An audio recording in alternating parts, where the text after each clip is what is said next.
धीरे। Hello everyone, स्वागत है आप सभी को विवेकानंद ऑनलाइन क्लासेस के प्लेटफॉर्म पर। आज की क्लास में हम जानेंगे क्लास 7th ज्योग्राफी एनसीईआरटी के पृथ्वी के अंदर के चैप्टर को। इसी के बारे में आज डिस्कस करना है।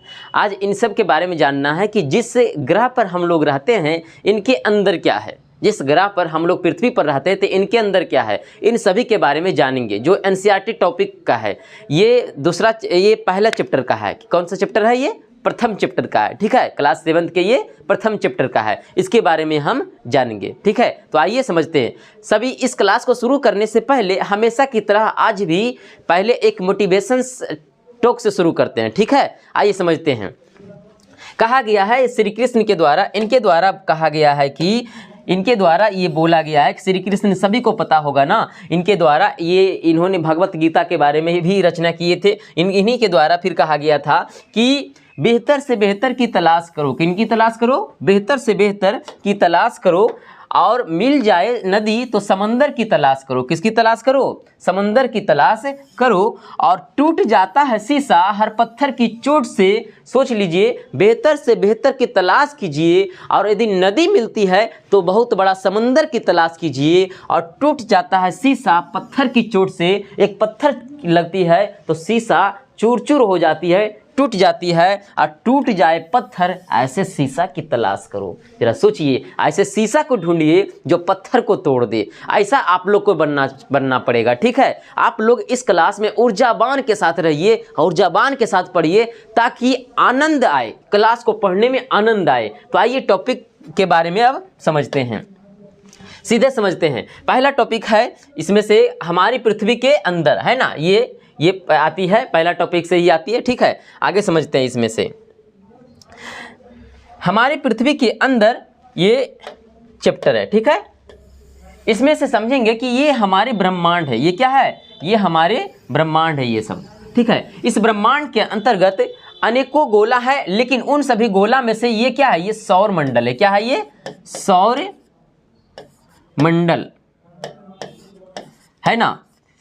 हमारे सौर मंडल में अनेकों ग्रह हैं, जिसमें से दिख रहा होगा बुध, शुक्र और क्या है? पृथ्वी है। और उसके बाद फिर क्या है? मंगल है। फिर क्या है? बृहस्पति है। फिर शनि है, अरुण है, वरुण है। ठीक है, इस प्रकार से है। और उसके बाद फिर एक आती है प्लूटो, जो 9वां ग्रह के रूप में है, लेकिन उन्हें ग्रह की श्रेणी में नहीं रखा गया है। ठीक है, इसी के बारे में समझेंगे। जो कि पृथ्वी के बारे में यदि बात किया जाए तो पृथ्वी हमारे सौरमंडल का कौन सा ग्रह है? तीसरा ग्रह है। कौन सा है? तीसरा ग्रह है। हमारे सौरमंडल का तीसरा ग्रह है। और हमारे सौरमंडल में सबसे छोटे ग्रह के रूप में मरकरी को जाना जाता है। किसको जाना जाता है? मरकरी को जाना जाता है। तो आइए समझते हैं। हमें पृथ्वी के बारे में ही जानना है कि पृथ्वी के अंदर क्या है। ये सौरमंडल के बारे में नहीं समझ रहे हैं, हम समझेंगे पृथ्वी के अंदर कि पृथ्वी के अंदर क्या है, उन सब के बारे में जानेंगे। तो समझते हैं कि पृथ्वी सौरमंडल का तीसरा ग्रह है। कौन सा ग्रह है? तीसरा ग्रह है। अब पृथ्वी एकमात्र ऐसा खगोलीय पिंड है जिस पर जीवन संभव है। पृथ्वी पर ही जीवन संभव है। क्यों? क्योंकि यहाँ पर ऑक्सीजन है और क्या है? जल है। ऑक्सीजन है और जल है। जल और ऑक्सीजन है, जिस कारण से यहाँ पर जीवन संभव है। ठीक है, आगे समझिएगा। पृथ्वी की सतह का 29% भाग, 29% भाग भूमि और 71% भाग जल है। पृथ्वी पर जितना भी सतह है उसमें से 29% भाग क्या है? स्थल है। स्थल जिस पर हम लोग रहते हैं। अब बाकी 71% भाग महासागरीय वाले भाग, अर्थात जल वाले भाग, सागर वाले भाग, समुद्र वाले भाग वे पाए जाते हैं। ठीक है, वैज्ञानिकों का मानना है कि पृथ्वी का निर्माण लगभग 4.5 अरब वर्ष पहले हुआ है। हमारे वैज्ञानिक इस बात को बताते हैं कि हमारे पृथ्वी का निर्माण 4.5 अरब वर्ष पहले हुआ है। समझ लीजिए, हमारे पृथ्वी का निर्माण कब हुआ है ना। तो इसका अंत भी हुआ होगा, यानी कि प्रकृति में ही कहा गया, प्रकृति में ही बोला गया है कि जिस वस्तु का निर्माण हुआ है उसका अंत भी होगा। तो हाँ, इसको सौरमंडल में पढ़ने को है कि पृथ्वी का अंत भी होगा, एक ना एक समय अंत होगा। वो कब अंत होगा वो हम अगली वीडियो में बता देंगे। ठीक है, कब अंत होगा, क्यों अंत होगा, कारण क्या है अंत होने का, वो सब अगली वीडियो में बताएंगे। पहले इस वीडियो में देख लीजिए।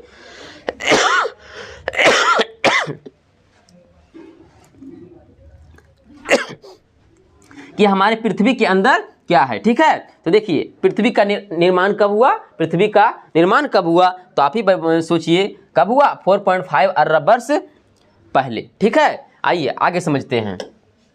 हमारे पृथ्वी के अंदर कुछ ऐसा दिखती है, ठीक है, ऐसा संरचना दिखती है जो आपको दिख रहा होगा। ठीक है, ये देखिए ये गोला जो दिख रहा है ये पृथ्वी है। ठीक है, पृथ्वी के अंदर कुछ ऐसा धधकता हुआ आग के जैसा प्रतीत होती है। ठीक है, जिसको हम पताल कहते हैं ना, पृथ्वी का सबसे बड़ा पताल लोक पृथ्वी के अंदर, और पृथ्वी का आकाश वाले यानी कि ऊपर, पृथ्वी का आकाश वाले ऊपर और पृथ्वी का पताल वाले नीचे, जिसको पताल वाले लोग कहते हैं। आप सोचिए इसके अंदर इतना सारा धधकता हुआ आग का गोला है, तो आखिर ये है क्या, आखिर इसके ऊपर इतना शांत क्यों है, इसके ऊपर इतना ठंडा क्यों है और अंदर धधकता हुआ आग के जैसा क्यों है, इन सब के बारे में भी जानना है। तो उससे पहले समझने के लिए हमें पृथ्वी के परतों के बारे में जानना होगा। किसके बारे में, परतों के बारे में जानना होगा। ठीक है, पृथ्वी के टोटल कितने परत होते हैं, मुख्य रूप से 3 परत के रूप में जाना जाता है। ठीक है, 3 परत के रूप में भले दर्शाया गया, इन दोनों को मिलाकर के एक परत बन जाता है। क्या बनती है, एक परत। ठीक है, इसमें से बाहरी परत को कहा जाता है, बाहरी परत को क्या कहा जाता है, बाहरी परत को क्रस्ट कहा जाता है। क्या कहा जाता है, क्रस्ट। क्या कहा जाता है, क्रस्ट। और इसके मध्यम वाले परत, मध्यम वाले परत को क्या कहा जाता है, मेंटल। क्या कहा जाता है, मेंटल। और इसके आंतरिक परत को कहा जाता है कोर। क्या कहा जाता है, कोर। तो मेंटल को भी, इस परत को भी, इस परत को भी, यहाँ से यहाँ तक के इस परत को भी कितने, 2 भागों में बांटा गया। कितने भागों में, 2 भागों में। एक होते हैं लोअर मेंटल, एक होते हैं आउटर लोअर मेंटल, एक होते हैं अपर मेंटल। लोअर मेंटल में ये वाले आते हैं, पृथ्वी के ये ऊपरी वाले परत आते हैं, और लोअर मेंटल में नीचे वाले आते हैं, और अपर मेंटल में ऊपरी वाले भाग आते हैं। ठीक है, और उसी प्रकार से कोर में भी हो जाएंगे। कोर में एक इनर कोर और एक आउटर कोर। इनर कोर में सबसे आंतरिक वाले कोर आ जाते हैं, और आउटर कोर में उससे बाहर वाले आ जाते हैं। इस बात को ध्यान में रखिएगा। ठीक है, तो आपको पता चल गया होगा ये कौन सा कोर है, बताइए तो, ये कौन सा कोर है, ये कौन सा है, इनर कोर है। कौन सा है, इनर कोर है ना, इनर कोर है ना, इनर कोर है। फिर आगे क्या है, ये क्या है, आउटर कोर है। क्या है, आउटर कोर है। ठीक है, आइए मेंटल है। क्या है, मेंटल वाले भाग भी 2 प्रकार से, एक लोअर मेंटल, एक आउटर मेंटल, और ये क्या हो जाते हैं, क्रस्ट हो जाते हैं। क्या हो जाते हैं, क्रस्ट वाले भाग। ऐसा आप लोग समझ के चलिएगा, लेकिन मुख्य रूप से 3 भाग ही समझना है, क्रस्ट, मेंटल और कोर। क्रस्ट बाहरी वाले भाग जिस पर हम लोग रहते हैं, और उसके अंदर वाले भाग क्या कहलाते हैं, अंदर वाले भाग कहलाते हैं, क्या कहलाते हैं, मेंटल कहलाते हैं। उसके अंदर वाले भाग कोर कहलाते हैं। क्या कहलाते हैं, कोर कहलाते हैं। इस बात को ध्यान में रखिएगा। तो आइए समझते हैं सबसे पहले पृथ्वी की परतें के बारे में। ठीक है, परतें। तो पृथ्वी की परतें में यहाँ पर क्या लिखा हुआ है बताइएगा। पृथ्वी के नीचे की परतों को समझने के लिए एक पत्ता गोभी का उदाहरण लीजिए। बिल्कुल पत्ता गोभी का उदाहरण लीजिए। पत्ता गोभी में जिस प्रकार पत्तियां हटाते जाइएगा, परत बाय परत आते जाएंगे। ठीक है, और एक अंदर में एक ऐसा भाग आएंगे जो कभी हटेगा ही नहीं, एक गोला के जैसा आएगा। बिल्कुल वैसा ही पत्ता गोभी के जैसा ही पृथ्वी का संरचना है, परत बाय परत में बटा हुआ है। जब उसके सीधे काटा जाता है, पत्ता गोभी को आप सीधे सीधे काटिए, पार्श्व के अनुसार से काटिए, तो कैसा पता चलता है, तो हमें पत्तियों की परत और फिर एक चरम कोर वाला भाग दिखाई पड़ता है। पत्तियों का परत दिखाई पड़ता है और बीच में एक चरम गोल वाला भाग दिखाई पड़ता है, जो क्या है, कोर वाला भाग है। क्या है, इनर कोर वाला भाग है। ठीक है, पृथ्वी की संरचना भी कुछ ऐसा ही है। पृथ्वी की संरचना भी कैसी है, ऐसा ही है। पृथ्वी को हम लोग कितने परतों में, 3 परतों में बांट के पढ़ते हैं। एक भूपर पट्टी जिसको क्रस्ट के नाम से जानते हैं, दूसरा मेंटल, तीसरा क्रोड। क्रोड को हम कोर के नाम से जानते हैं। किस नाम से, कोर नाम से जानते हैं। मेंटल को मेंटल ही है। ठीक है, फिर आगे बताएंगे। और मेंटल को अन्य नामों से जाना जाता है, इसको हम जानते हैं सीमा के नाम से। ठीक है, आगे हम समझेंगे। ठीक है, आइए, यही पृथ्वी है जो दर्शाया गया है, जैसे कि आप यहाँ पर देख सकते हैं। पहले देखिए क्रस्ट वाले भाग, देखिए क्रस्ट वाले भाग ये है, यहाँ से यहाँ तक क्रस्ट वाले भाग हो गया। फिर देखिए मेंटल वाले भाग, लोअर मेंटल ये वाले भाग हो गए ना, और अपर मेंटल वाले ये वाले भाग हो गए ना, लोअर मेंटल, अपर मेंटल। और उसके बाद फिर क्या है, कोर है। तो कोर में देखिए तो एक है लोअर कोर है और एक क्या है, अपर कोर है ना, इनर कोर और आउटर कोर। इनर कोर है ये और ये आउटर कोर। इस बात को ध्यान में रखिएगा। ठीक है, आइए फिर भूभाग के भूपर पट्टी के बारे में पहले समझते हैं। भूपर पट्टी अर्थात ये ऊपरी परत के बारे में हम समझते हैं। किसके बारे में? ये ऊपरी परत के बारे में समझते हैं कि ऊपरी परत क्या है। ये पृथ्वी का तो ये भाग दर्शाया गया है कि यहाँ से यहाँ तक एक भाग, दो भाग और एक ऊपर वाले भाग, है ना, इतना दर्शाया गया। तो पहले हम ऊपर वाले भाग के बारे में समझते हैं। ऊपर वाले भाग कुछ ऐसा दिखते हैं, कहीं पर समुद्र वाले स्थान दिखते हैं तो कहीं पर पहाड़ वाले पर्वत दिखते हैं, कहीं पर पठारी वाले भाग दिखते हैं और कहीं पर मैदानी वाले भाग दिखते हैं। हमारे पृथ्वी की बाहरी संरचना अर्थात भूपर पट्टी वाले संरचना एक जैसा नहीं है, एक जैसा नहीं है, सबका संरचना अलग अलग है, जिसको हम लोग तीसरा चैप्टर में पढ़ने को मिलेगा। पृथ्वी की ऊपरी भाग, पृथ्वी की ऊपरी भाग तीसरा चैप्टर में पढ़ने को मिलेगा। ठीक है, तो हमारे पृथ्वी की क्रस्ट भूपर पट्टी वाले भाग अलग अलग प्रकार से संरचना से संबंधित है। ठीक है, जैसे कि माना कि यदि कोई पृथ्वी बनाते हैं, पृथ्वी का यहाँ तक के भाग बनाते हैं, और इसके ऊपर यदि बनाते हैं हम लोग क्रस्ट वाले भाग, तो कहीं पर ऐसे ऊंचा है, कहीं पर नीचा है, कहीं पर धंसा हुआ, ऐसे धंसा हुआ है, समुद्र के जैसा है ना, ऐसा मतलब कि इस प्रकार से ऐसे वितरित हुआ है। ठीक है, ये है क्रस्ट वाले भाग, ऊपर वाले भाग। तो ऊपर वाले भाग कुछ ऐसा ही दिखता है, कहीं पर पर्वत, पठार, मैदान, कहीं पर कुछ भी है ना, अलग अलग प्रकार से चीज़ों को यहाँ पर दिखती है। अगला बताइएगा इसमें से भूपर पट्टी। भूपर पट्टी को पहले देखने का प्रयास करते हैं तो यहाँ पर क्या मिलती है? यह पृथ्वी की सतह की सबसे बाहरी परत है। पृथ्वी की सतह की क्या है? सबसे बाहरी परत है। यदि माना कि कोई पृथ्वी है तो पृथ्वी की सतह की सबसे बाहरी परत क्या कहलाएगी? भूपर पट्टी कहलाएगी। ये वाला क्या कहलाएगी? भूपर पट्टी, जो कि एक समान वितरित नहीं होती है ना। यह मुख्यतः सिलिकेट का बना होता है। किसकी बनी होती है? सिलिकेट का बनी होती है। और इसकी मोटाई महासागरीय क्रस्ट के मामले 5 किलोमीटर, महासागरीय क्रस्ट के मामले में 5 किलोमीटर तक और महाद्वीपीय क्रस्ट के मामले में 35 किलोमीटर तक होती है, 35 किलोमीटर तक होती है। यानी कि जहाँ जहाँ महासागर रहते हैं, जहाँ जहाँ महासागर रहते हैं, जल रहते हैं, तो यहाँ पर जल भरा हुआ है, तो इस जल में इसकी मोटाई यहाँ से यहाँ तक, देखिए जल में इसकी मोटाई 5 किलोमीटर और यहाँ से यहाँ तक पूरा महाद्वीपीय, यहाँ पर हम लोग रहते हैं महाद्वीपीय में, तो महाद्वीपीय में कितनी मोटाई रहती है इसकी मोटाई हो जाती है 35 किलोमीटर। कितनी हो जाती है? 35। तो महाद्वीपीय भाग में ये 35 किलोमीटर 35 और महासागरीय भाग में ये 5 किलोमीटर। इस बात को ध्यान में रखिएगा। यह भूपर पट्टी अवसादी पदार्थों से बनी हुई है। किससे बनी हुई है भूपर पट्टी?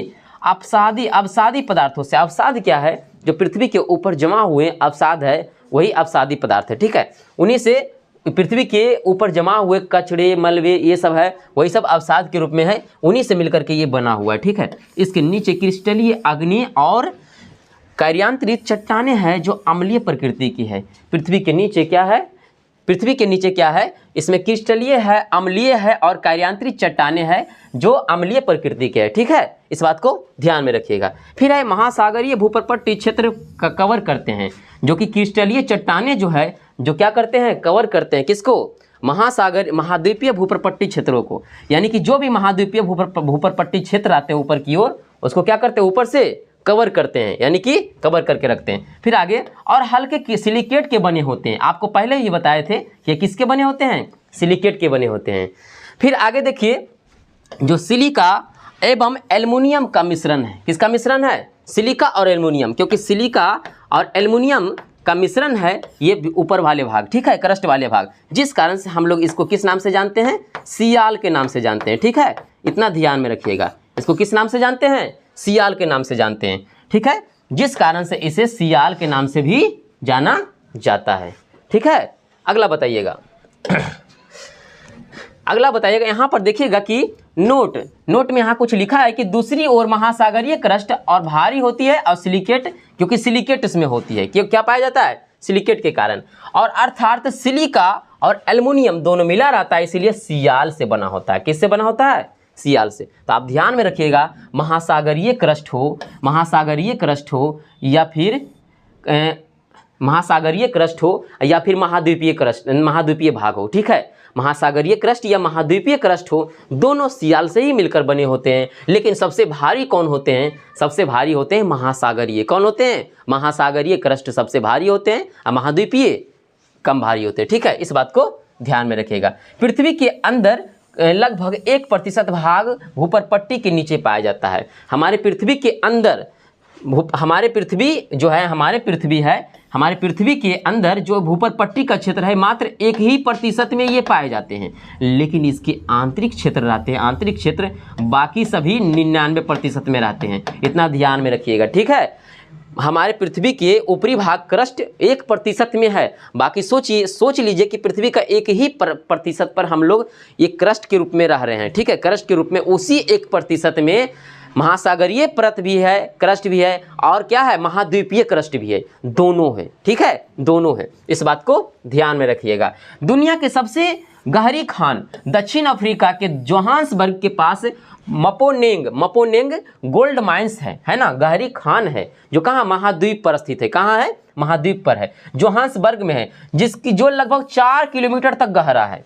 हमारे पृथ्वी के क्रस्ट वाले भाग से 4 किलोमीटर तक गहरा है, वो खान है, गहरी खान है, जो कहाँ है, जोहान्सबर्ग में, दक्षिण अफ्रीका में है। कहाँ है, दक्षिण अफ्रीका में। किस नाम से जाना जाता है, मपोनेंग के नाम से जाना जाता है। फिर बोलता है कि अच्छा महाद्वीप में कौन होगा, महासागर में कौन होगा, तो महासागर में भी कोई गहरी होगा, यानी कि सागर अर्थात बोल सकते हैं समुद्र में। तो समुद्र में सबसे गहरी स्थान कौन होगा, तो समुद्र में भी गहरी स्थान है। दुनिया की सबसे गहरी खाई मैरियाना ट्रेंच है। कौन है, मैरियाना ट्रेंच है, जो कि कहाँ है, समुद्र में है। कहाँ है, समुद्र में है, मैरियाना ट्रेंच है। यह कहाँ है, यह पश्चिमी प्रशांत महासागर में स्थित है। कहाँ स्थित है, पश्चिमी प्रशांत महासागर में ये स्थित है, मैरियाना ट्रेंच। यानी कि समुद्र के अंदर भी गहरी खाई। सोचिए, समुद्र ऑलरेडी गहरी खाई है, सोच रहे हैं कितना दूर तक है समुद्र। आप लोग यहाँ पर बैठे हुए घर में पूरा कंबल उम्बल तान करके पता चल रहा होगा कि इतना ही दुनिया है, लेकिन कंबल से बड़ा जरा बाहर निकल के देखिए कितना गहरी खाई मिल रहा है। कहीं इसमें डूब ना जाइएगा, संभल के रहिएगा। इसीलिए पढ़िएगा तो नहीं डूब पाइएगा, ऐसे डूब जाइएगा, ठीक है। देखिए इसमें से गहरी खाई है, क्या है, गहरी खाई है। कहाँ पर है ये, पश्चिमी प्रशांत महासागर में, और इसकी अधिकतम गहराई 11,034 मीटर है। इसकी अधिकतम गहराई कितनी है, 11,034 मीटर है, अर्थात 36,201 फीट है, ठीक है। इतना ध्यान में रखिएगा, है ना। तो आपको पता चल गया होगा। फिर है पृथ्वी की त्रिज्या। पृथ्वी की त्रिज्या लगभग कितनी होती है, 6371 किलोमीटर, 6371 किलोमीटर, यानी कि 6371 किलोमीटर पृथ्वी की त्रिज्या। इतना ध्यान में आप लोग रखिएगा। अगला देखते हैं मेंटल के बारे में, ठीक है। मेंटल के बारे में इस प्रकार से क्रस्ट समाप्त हुआ था। क्रस्ट के ऊपरी भाग के बारे में समझे थे। बताइए क्रस्ट में हम लोग क्या क्या जाने थे, जरा इसको बताइएगा तो, है ना। फिर आगे देखिए मेंटल में जब आप देखेंगे, मेंटल यानी कि बीच वाले भाग। कौन सा भाग, मध्य वाले भाग। मध्य वाले भाग में आपको बताए थे मेंटल भी 2 प्रकार से, कौन सा, अपर मेंटल और एक लोअर मेंटल, यही ना, अपर मेंटल और लोअर मेंटल। ऊपर वाले भाग क्या कहलाएंगे, अपर मेंटल, और नीचे वाले भाग क्या कहलाएंगे, लोअर मेंटल, ठीक है। इतना ध्यान में रखिएगा, ठीक है। यही मेंटल वाले भाग के बारे में हमें पढ़ना है। देखिए आगे मेंटल वाले भाग में क्या लिखा हुआ है कि भूपर पट्टी के नीचे लगभग 2900 किलोमीटर की मोटी परत है। सोचिए मेंटल वाले भाग टोटल कितना मीटर मोटी है, कितना है मोटी, 29 किलोमीटर, 2900 किलोमीटर मोटी है, ठीक है, मोटी है। यह पृथ्वी के आयतन का लगभग, पृथ्वी का जितना आयतन है पूरे आयतन का लगभग 84% में रहता है मेंटल। यानी कि कह सकते हैं सबसे बड़ा भाग मेंटल का है, सबसे बड़ा भाग मेंटल का है, ठीक है, जो कि 84% पूरे आयतन के वॉल्यूम का है, ठीक है। और इसके पूरे द्रव्यमान का, तथा इसके द्रव्यमान लगभग कितना, 66%। पूरे पृथ्वी का जितना द्रव्यमान है उसका 66% यानी कि 66% क्या है, मेंटल है। क्या है, मेंटल है। इतना ध्यान में रख लीजिएगा, ठीक है। आयरन यहाँ पर नहीं पाया जाता है। यहाँ पर कौन पाया जाता है, यहाँ पर पाया जाता है सिलिका। क्या पाया जाता है, सिलिका।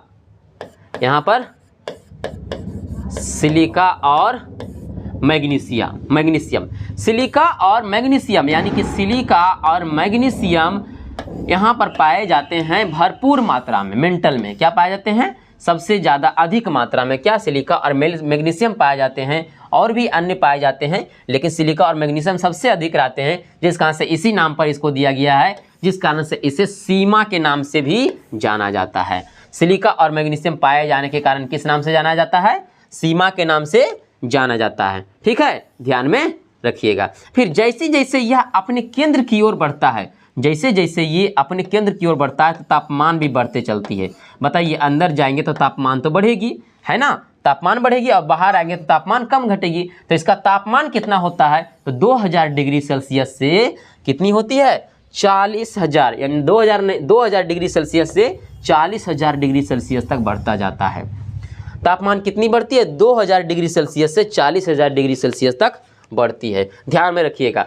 उच्च तापमान सिलिकेट पदार्थ को उसकी विशेषता में परिवर्तन किए बिना ढीले होने की अनुमति देता है ना। वही उच्च तापमान इसके अंदर जो पाए जाते हैं, क्या पाए जाते हैं, सिलिकेट, क्या पाए जाते हैं, सिलिकेट, वो ढीले होने की अनुमति देता है और इसको ढीला बना के रखता है, यानी कि ये पिघला हुआ बना के रखता है। क्या बना के रखता है, पिघला हुआ अवस्था में। द्रव अवस्था में नहीं कह सकते हैं इसको, यानी कि एक प्रकार से पिघला हुआ मैग्मा, ये पिघला हुआ ज्वालामुखी के रूप में ये इसके अंदर क्या करते हैं, बना के रखते हैं। ठीक है, इस बात को ध्यान दीजिएगा। अगला बताइएगा, अगला क्या है, अगला यहाँ पर दिख रहा होगा, अगला यहाँ पर यही है, कोर के बारे में समझना है। किसके बारे में, कोर के बारे में। कोर में भी आपको पता होगा, आपको बताए थे, एक क्या होते हैं, आउटर कोर होते हैं और एक इनर कोर होते हैं। आउटर कोर और इनर कोर होते हैं, इसके बारे में समझना है अब। ठीक है, इसके बारे में समझना है। देखिएगा, क्रोड, इसको क्रोड या कोर के नाम से जानते हैं। ठीक है, यहाँ पर समझिएगा कि पृथ्वी का कोर एक मिट्टी की तरह होती है। पृथ्वी का कोर एक मिट्टी की तरह है, जहाँ से अत्यधिक गर्मी निकलती है, जहाँ से गर्मी सबसे अधिक निकलती है ना। और यहाँ पर बीच वाले भाग पर उच्च दाब और ताप के कारण ये ठोस में परिवर्तित रहते हैं, क्योंकि यहाँ पर आयरन की मात्रा अधिक पाई जाती है और निकेल की मात्रा भी अधिक पाई जाती है। अर्थात यहाँ पर निकेल और आयरन की मात्रा अधिक पाई जाती है, जिस कारण से इसे हम नीफे कह के पुकारते हैं। क्या बोलते हैं, नीफे कह करके पुकारते हैं। ठीक है, क्रोड वाले भाग को। ठीक है, अब यहाँ पर देखिएगा, यहाँ पर दबाव अधिक होता है, बोला गया यहाँ पर गर्मी अधिक निकलती है और दबाव अधिक होता है। इसे भूतापीय प्रवणता के रूप में इसे जाना जाता है, भूमि का तापीय प्रवणता के रूप में इसे जाना जाता है।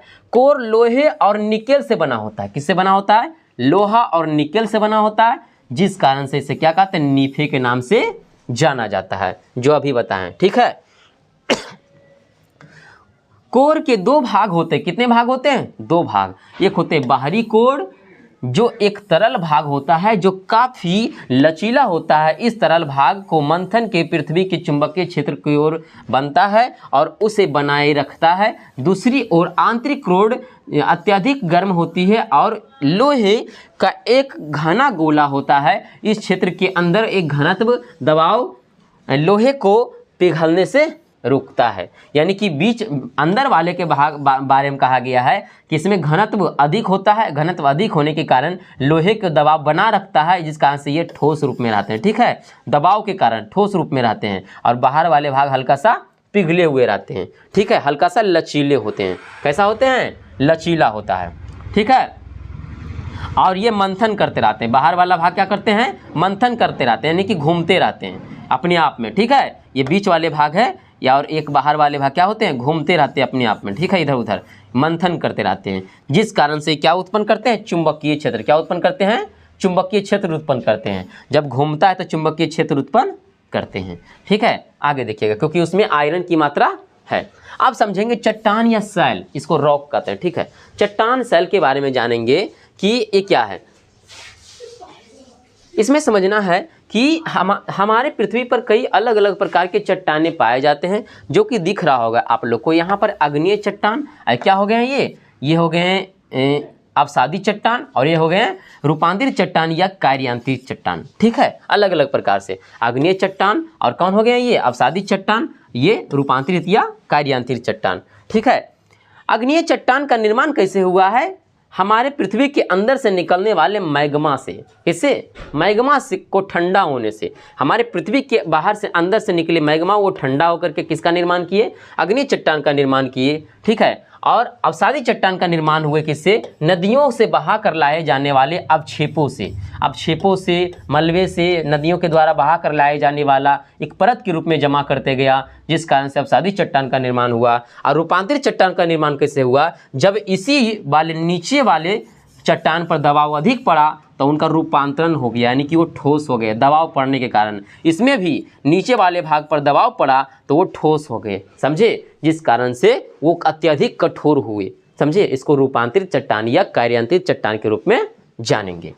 अगला देखिएगा, चट्टान या सैल, इसको रॉक के बारे में समझते हैं। चट्टान, इसमें चट्टान कई अलग अलग खनिजों का मिश्रण है जो ठोस के रूप में मजबूती से जमे रहते हैं और इसकी प्राकृतिक रूप में ये पाए जाते हैं, है ना। ठोस से जमे रहते हैं एकदम से, बहुत, यही है ना, एक अत्यंत कठोर होते हैं। गठन के आधार पर उन्हें निम्नलिखित श्रेणियों में गठित किया गया है जा सकता है: आग्नेय चट्टान, अवसादी चट्टान और एक कार्यांतित चट्टान, ठीक है।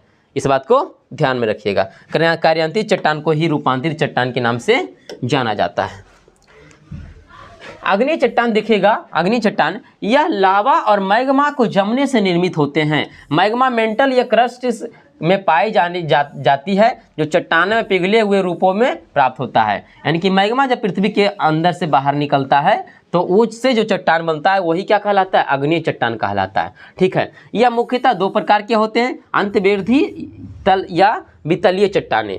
अंतर्वेधी या वितलीय चट्टानें कहते हैं वे चट्टानें जो पृथ्वी के पापड़ी के अंदर मैग्मा को ठंडा होने से क्रिस्टलीकृत हो जाते हैं। क्रिस्टलीकृत मतलब ठोस हो जाते हैं, ठीक है, ठोस हो जाते हैं, क्रिस्टल बन जाते हैं, छोटे छोटे क्रिस्टल बन जाते हैं, ठीक है। उसे मैग्मा को ठंडा होने से छोटे छोटे क्रिस्टल के रूप में प्राप्त होते हैं, उसे क्या कहते हैं? अंतर्वेधी या वितलीय चट्टानें कहते हैं। एक बहिर्वेधी या ज्वालामुखी चट्टानें क्या होती है? बहिर्वेधी यानी कि इनमें मैग्मा पृथ्वी के सतह पर लावा जैसे गाढ़े अर्ध तरल ठोस के रूप में निकलता है और ठंडा होकर गिरता है। उदाहरण के लिए क्या हो सकते हैं इसमें? बेसाल्ट चट्टानें। कौन हो सकते हैं? प्यूमस या बेसाल्ट चट्टानें, ठीक है, इसमें आ जाएंगे, ठीक है, बहिर्वेधी चट्टानें में, जिसको ज्वालामुखी चट्टानें के नाम से जानते हैं, बेसाल्ट चट्टानें, इतना ध्यान में रखिएगा। आइए अवसादी चट्टानें के बारे में समझते हैं। इसमें क्या है? यह चट्टानें पानी में टूटी हुई चट्टानें खनिज और जीवों को छोटे छोटे बहुत सारे टुकड़े जमा हो जाते हैं और सीमेंट बनने से बलुआ पत्थर, चूना पत्थर और सैल इसके कुछ उदाहरण हैं, ठीक है। ये चट्टानें अवसादों से जमा होते हैं। अवसादों को बहाकर लाए जाने से ये क्या होते हैं? जमा होते हैं, ठीक है, परत बाई परत जमा होते जाते हैं, क्योंकि इसमें बहुत सारे बलुआ पत्थर, चूना पत्थर बहुत सारे इसमें मिलते हैं, ठीक है। अब वही चूना पत्थर फिर आगे चल करके दब करके वो बन जाते हैं कार्यांतित चट्टानें, क्योंकि अवसादी चट्टान से ही कार्यांतित चट्टान निर्माण होती है, या फिर कह सकते हैं तो इसको आग्नेय चट्टान से भी कार्यांतित चट्टान निर्माण होती है, क्योंकि उस पर दबाव पड़ने के कारण निर्माण होती है, ठीक है। इतना आप लोग ध्यान में समझिएगा। फिर बोला गया अवसादी चट्टानों की विशेषताएं क्या है? अवसादी चट्टानें इसमें परतें पाई जाती है, क्योंकि इसमें परत पाई जाती है, दिख रहा है, परत पाई जाती है, ठीक है। इनमें जीवाश्म भी होता है। हाँ बताइए, कोई जीव यदि बह करके आएगा तो वो भी तो दब जाएगा, तो इसमें जीवाश्म भी पाए जाएंगे, कुछ कुछ छोटे छोटे, है ना। ये चट्टानें नरम होती है, ये नरम भी होती है क्योंकि इसमें पानी सोखने की क्षमता सबसे अधिक होती है। बताओ, इसमें पानी सोखने की क्षमता यदि, क्योंकि पानी से ही, पानी पहले था ही यहाँ पर जो कि सूख करके चट्टान के रूप में बन गया, तो पानी तो ज़्यादा इसमें सूखेगा, है ना, पानी ज़्यादा इसमें आएंगे, इसलिए पानी सोखने की क्षमता इसमें अधिक होती है। ये अधिकतर जल, हवा या बर्फ द्वारा लाए गए कणों से बनती है। ये अधिकतर जल द्वारा या बर्फ द्वारा या हवा द्वारा बहा कर जो लाया गया उनके द्वारा जो निर्माण होती है, तब जाकर के निर्माण होती है, ठीक है। इतना आप ध्यान में रख लीजिएगा, ठीक। अगला सवाल यहाँ पर देखिएगा, अगला बताइएगा कि अवसादी चट्टान के प्रमुख प्रकार क्या है? बलुआ पत्थर सेडिमेंट, सैंडस्टोन रेत के कणों से बनी होती है। किससे बनी होती है? रेत के कणों से। फिर क्या है? चूना पत्थर यानी कि कैल्शियम युक्त पदार्थ से बनी होती है। फिर क्या होता है? कंकड़ पत्थर बड़े बड़े कंकड़ों और किसे? पत्थरों से मिलकर बनी होती है। और सैल ये महीन छोटे छोटे कणों से मिलकर बनी होती है। यानी कि अवसादी चट्टान के अंतर्गत कई प्रकार के यहाँ पर प्रकार पाए जाते हैं। बलुआ पत्थर वाले, एक चूना पत्थर रहते हैं, एक कंकड़ पत्थर रहते हैं, एक सैल रहते हैं। ये सब किससे बनी होती है? वही सब है, ठीक है। अब देखिएगा यहाँ पर रूपांतरित चट्टानें, अर्थात जो यहाँ से निकला है मैग्मा जो बाहर निकल के गया है और नीचे वाले पत्थर पर जो दबाव पड़ा है तो इसका निर्माण किस में हो गया है? इसका निर्माण हो गया है रूपांतरित या कार्यांतरित चट्टानों में। अब यहाँ पर जो परत के रूप में जमा हुए हैं बहुत सारे, तो नीचे वाले पर जो दबाव पड़ा है वो क्या बन गया? वो कार्यांतरित चट्टानें। क्या बन गया?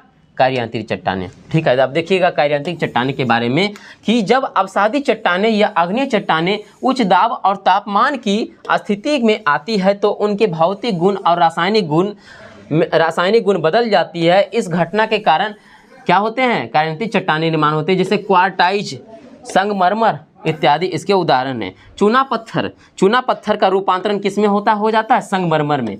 चूना पत्थर किस में बदल जाता है? संगमरमर में, क्योंकि नदी के द्वारा बहा कर लाए जाने वाले वो चूना पत्थर के रूप में जमा होते हैं और उस पर जब दबाव पड़ती है तो संगमरमर में परिवर्तन हो जाता है। ठीक है, जैसे ग्रेनाइट चट्टाने पर जब दबाव पड़ती है तो किसमें? नीस में बदल जाता है। किसमें बदल जाता है? नीस में बदल जाता है, क्योंकि उस पर दबाव पड़ने के कारण ऐसा होती है। ठीक है, इतना ध्यान में रख लेना है।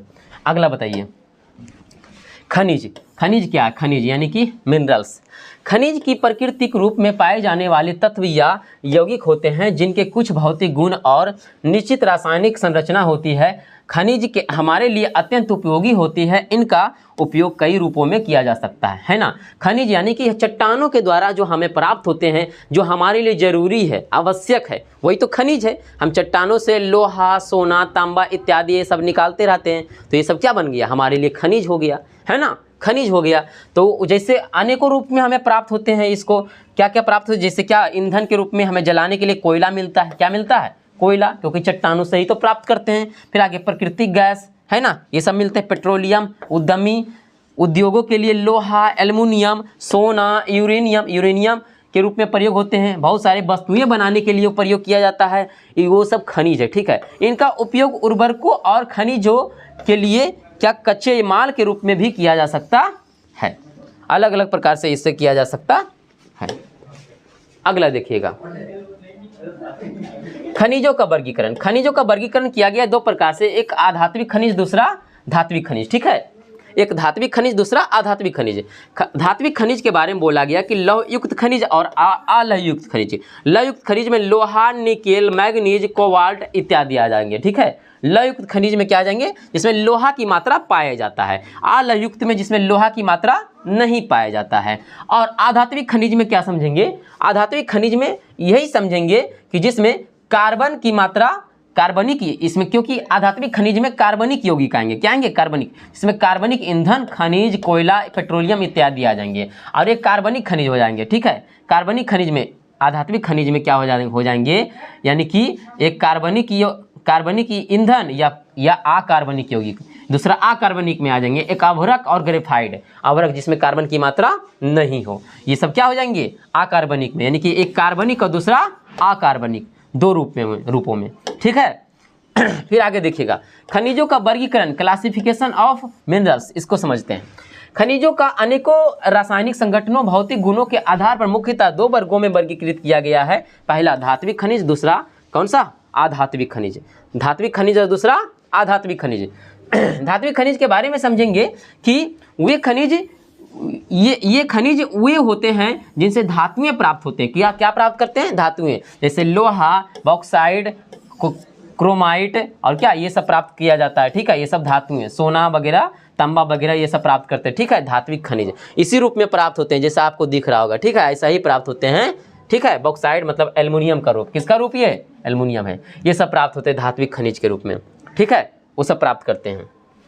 इनके प्रमुख उदाहरण लोहा, तांबा, सोना, चांदी, जस्ता, ये सब क्या है? धात्विक खनिज है, जिसमें धातु की मात्रा हो। अब एक होते हैं धात्विक खनिज दो प्रकार के, एक लौहयुक्त, एक अलौहयुक्त, जो जिसमें लोहा की मात्रा, जिसमें लोहा की मात्रा नहीं।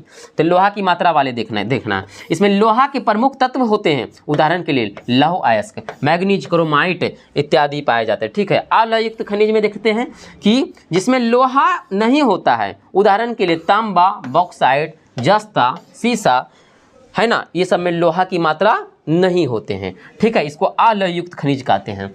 अब देखिएगा, आधात्विक खनिज क्या है? नॉन मेटल्स मिनरल्स, है ना। आधात्विक खनिज क्या है, इसके बारे में समझते हैं। देखते हैं, वे खनिज होते हैं जिनसे कोई धातु प्राप्त नहीं होते हैं, जिससे कोई धातु प्राप्त नहीं होते हैं, यानी कि अधातु रूप से, है ना, जैसे कि क्वार्ट्ज, है ना, बालू रेत में पाए जाने वाले क्वार्ट्ज, सीसा, इससे क्या धातु प्राप्त होते हैं? कभी नहीं। तो ये सब क्या हो जाएंगे? आधात्विक खनिज हो जाएंगे। जैसे कि चूना, अभ्रक, है ना, उदाहरण के लिए देख सकते हैं अभ्रक, चूना पत्थर, फ्लोराइट, फॉस्फेट और सिलिका, ये सब क्या है? ये सब आधातु है। तो इसमें धातु कहाँ से प्राप्त होंगे? तो इसको कहेंगे आधात्विक खनिज। ऊर्जा खनिज, एनर्जी मिनरल्स, जिसमें ऊर्जा की मात्रा हो, वे इनसे ऊर्जा प्राप्त करते हैं। क्या प्राप्त करते हैं? ऊर्जा। उदाहरण के लिए कोयला प्राप्त किया जाता है, पेट्रोलियम, प्राकृतिक गैस और यूरेनियम के लिए, इन सब के लिए क्या ऊर्जा प्राप्त होती है। जैसे कि यूरेनियम या एक परमाणु ऊर्जा खनिज का है, इससे परमाणु ऊर्जा प्राप्त करते हैं। हम लोग अलग अलग प्रकार से नाभिकीय रिएक्टर, बड़ा मिसाइल वगैरह बनाने में इस सब का इस्तेमाल किया जाता है, नाभिकीय रिएक्टर यूरेनियम का, ठीक है। ये सब रेडियो सक्रिय मिनरल तत्व है, रेडियो सक्रिय तत्व है ना, खनिज है। तो इस सब के बारे में इस सब का प्रयोग किया जाता है। कोयला के बारे में जानवे करते हैं, जलाने के लिए एनर्जी का सोर्स है। पेट्रोलियम को गाड़ी चलाने के लिए एनर्जी का सोर्स है। प्राकृतिक गैस को घरेलू गैस में ईंधन के रूप में, है ना, खाना बनाने के लिए ये सब उपयोग में लाते हैं। अगला देखिएगा, अब इसी चैप्टर से रिलेटेड प्रश्न आ रही है, बताइएगा। पृथ्वी की सतह, सबसे ऊपरी सतह को क्या कहा जाता है? बताइए, कितना आसान सा सवाल है। पृथ्वी की सबसे ऊपरी सतह को क्या कहा जाता है? क्या कहा जाता है? भूपर्पट्टी या परपट्टी, ठीक है, आप सभी को पता होगा। अगला बताइएगा कि नीचे दिए गए कथनों को ध्यानपूर्वक पढ़िए और जवाब दीजिए। यहाँ पर 2 स्टेटमेंट दिया गया है। पहला स्टेटमेंट में है पृथ्वी की ऊपरी परत को परपट्टी कहते हैं, यह सबसे पतली परत है, ठीक है। फिर महासागरीय परपट्टी की मोटाई महाद्वीपीय परपट्टी की मोटाई से क्या होती है? अधिक होती है। क्या कहा गया? तो पहला वहाँ पर दिख रहा है स्टेटमेंट कि पृथ्वी की ऊपरी परत को परपट्टी कहते हैं, बिल्कुल सही बोला गया है। दूसरा नंबर में बोला गया है कि महासागरीय परपट्टी की मोटाई कितनी होती है? महासागरीय की मोटाई 5 किलोमीटर और महाद्वीपीय की मोटाई 35 किलोमीटर। क्या 35 से 5 अधिक है? कभी नहीं। तो दूसरा गलत हो गया। तो ऑप्शन नंबर 1, केवल 1। अगला बताइएगा कि पृथ्वी की त्रिज्या कितनी निकली थी? पृथ्वी की त्रिज्या कितनी थी? याद है? 6371, यही ना आया था। अगला बताइएगा, निम्नलिखित कथनों पर विचार कीजिए। इसमें भी 2 स्टेटमेंट, 3-4 स्टेटमेंट इसमें दिया गया, ठीक है। देखिएगा, जब द्रवित लावा पृथ्वी की सतह पर ऊपर तेजी से आता है, ठंडा होता है, तो इससे क्या बाहरी प्रकार के बाह्यजनित आग्नेय शैल का निर्माण होते हैं। बिल्कुल सही बोला गया है। फिर अगला क्या बोला है? जब द्रवित मैग्मा भूपर्पट्टी के अंदर गहराई से ठंडा होता है तो अर्धजनित आग्नेय शैल का निर्माण करते हैं। क्या बोला गया इसमें? अर्धजनित आग्नेय शैल का निर्माण करते हैं। तो क्या हो जाएगा? ये भी बिल्कुल क्या है? सही है। फिर बाह्यजनित आग्नेय शैल की संरचना बड़े दानों जैसी होती है और अंतर्जनित आग्नेय शैल की संरचना महीन दानों के जैसी होती है। इसमें से देखना है, इसमें से बोला गया है, इसमें से चारों सही दिख रहा है, चारों सही ही दिख रहा है, इसलिए उपरोक्त सही हो जाएगी, ठीक है। अगला बताइएगा, महासागरीय द्रव्यमान पर परपट्टी की मोटाई लगभग कितनी होती है?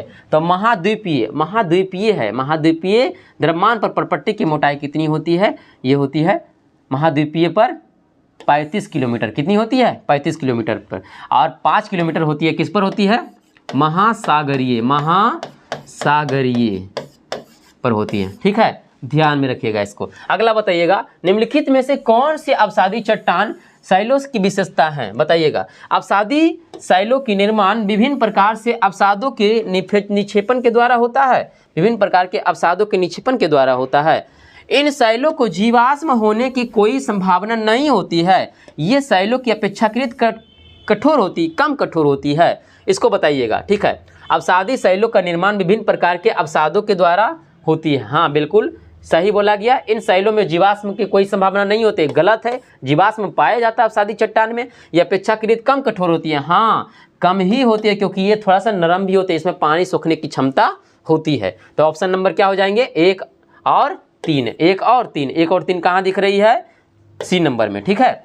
अगला बताइएगा, महासागरीय परपट्टी की मुख्य रूप से डैश डैश खाली स्थान है और फिर खाली स्थान है की बनी होती है। तो किसकी बनी होती है? दिख रहा है, तो महासागरीय परपट्टी बोलो या फिर महाद्वीपीय परपट्टी बोलो, तो किसकी बनी होती है? इसको क्या बोलते हैं? याद है? सियाल बोलते हैं। क्या बोलते हैं? सियाल, यानी कि सिलिका और एल्युमिनियम। तो सिलिका और एल्युमिनियम कहाँ दिख रही है? यहाँ पर दिख रही है, ऑप्शन नंबर ए। अगला बताइएगा, पृथ्वी के कुल आयतन में सबसे अधिक हिस्सा किस परत का होती है? सबसे अधिक हिस्सा किस परत का होती है? परपट्टी का, कोर का, मेंटल का और तीनों का। सबसे अधिक हिस्सा बोल रहा है, तो अधिक तो किसकी होती है? मेंटल का। याद कीजिए कितनी होती है सबसे अधिक? मेंटल का, याद है ना? 66% क्या है ये? आयतन द्रव्यमान में किसमें है? मास में है। ध्यान में है ना? हाँ, आगे देखिएगा, बताइएगा समुद्र तल पर परपट्टी की मोटाई कितनी होती है? समुद्र तल पर परपट्टी की मोटाई 5 किलोमीटर। कितनी तक होती है? 5 किलोमीटर। ठीक है, ऑप्शन नंबर बी। अगला बताइएगा, कोर मुख्य रूप से खाली स्थान और फिर खाली स्थान है से बना होता है। कोर किससे बना होता है? कोर बना होता है यानी कि नीफे, यानी कि निकेल और आयरन से बने होते हैं। तो निकेल आयरन कहाँ दिख रहे हैं? Option number C. बिल्कुल, बहुत आसान सवाल आ रही है, आप लोग तुरंत इस सब सवाल को धजिया उड़ा दीजिएगा, है ना? आप लोग समझदार भी खूब हैं, सब धजिया उड़ा दीजिएगा, बनाइए इस सब सारे सवाल को। ठीक है, निम्नलिखित कथनों में से कौन सा कथन असत्य है? बताइए। महाद्वीपीय परपट्टी सिलिका एवं एल्युमिनियम जैसे खनिजों से बनी होती है। क्या सही बात है? महाद्वीपीय परपट्टी सिलिका और एल्युमिनियम से बनी होती है। बिल्कुल, महाद्वीपीय परपट्टी सियाल से बनी होती है, ये सही है। महासागरीय परपट्टी सिलिका और आयरन से बनी होती है। सिलिका और आयरन से बनी होती है क्या? बताइए। नहीं, सिलिका और मैग्नीशियम से बनी होती है। किससे? मैग्नीशियम नहीं, दोनों वही से बनी होती है। महाद्वीपीय और महासागरीय दोनों उसी से बनी होती है, एल्युमिनियम ही आएगी। ठीक है, यहाँ पर ये बी नंबर गलत हो गया। 80 नंबर देखिए, पृथ्वी की सतह परपट्टी के नीचे मेंटल होता है। हाँ, परपट्टी के नीचे मेंटल होता है। पृथ्वी की सबसे आंतरिक परत कोर कहते हैं और इसकी मुख्यतः निकेल और आयरन हराते हैं। बिल्कुल सही बोला गया, यानी कि ऑप्शन नंबर बी हो जाएंगे। कौन हो जाएंगे? Option number B. अगला बताइएगा, जब द्रवित मैग्मा ठंडा होकर ठोस होता है तो इस प्रकार बने सेल को क्या कहते हैं? जब द्रवित मैग्मा ठंडा होकर के ठोस हो जाता है, इस प्रकार से जो सेल बनते हैं, इसे क्या कहते हैं? है ना? आग्नेय सेल कहते हैं, क्योंकि आग्नेय सेल से ना मैग्मा निकलती थी बाहर और फिर बाद में क्या हो जाती? ठंडा हो जाती थी। ठीक है, इस बात को ध्यान में रखिएगा। अगला बताइए, महाद्वीपीय द्रव्यमान के मुख्य खनिज घटक। महाद्वीपीय द्रव्यमान के मुख्य खनिज घटक कौन कौन है? तो महाद्वीपीय द्रव्यमान के मुख्य खनिज घटक यहाँ पर दिख रही है। कौन दिख रही है? महाद्वीपीय द्रव्यमान के मुख्य खनिज घटक सिलिका, यही ना? सिलिका और एल्युमिनियम, यही दोनों तो पाए जाते हैं, क्योंकि इसी के नाम पर तो रखा गया है सियाल, महाद्वीपीय घटन, क्योंकि इसी पर सबसे ज़्यादा मात्रा आती है खनिज की। ठीक है, इसको देखिएगा। अगला देखिए, भूपरपट्टी के ठीक नीचे से मेंटल कितनी गहराई तक फैला हुआ है? भूपरपट्टी से ठीक नीचे मेंटल कितनी गहराई तक फैला हुआ है? बताइए, है ना? 2900 किलोमीटर। याद आया? बताए थे 2900 किलोमीटर तक फैला हुआ है। फिर यहाँ पर देखिएगा, कोर की त्रिज्या लगभग कितनी होती है? तो कोर की त्रिज्या कितनी होती है? बताइए, कोर की त्रिज्या कितनी होती है लगभग में? यहाँ पर 6370 किलोमीटर, 6370। आगे देखिएगा, उच्च दाब एवं ताप के कारण कौन से सेल कार्यांतरित चट्टान है? आग्नेय सेल, अवसादी चट्टान। दोनों क्या हो जाते हैं?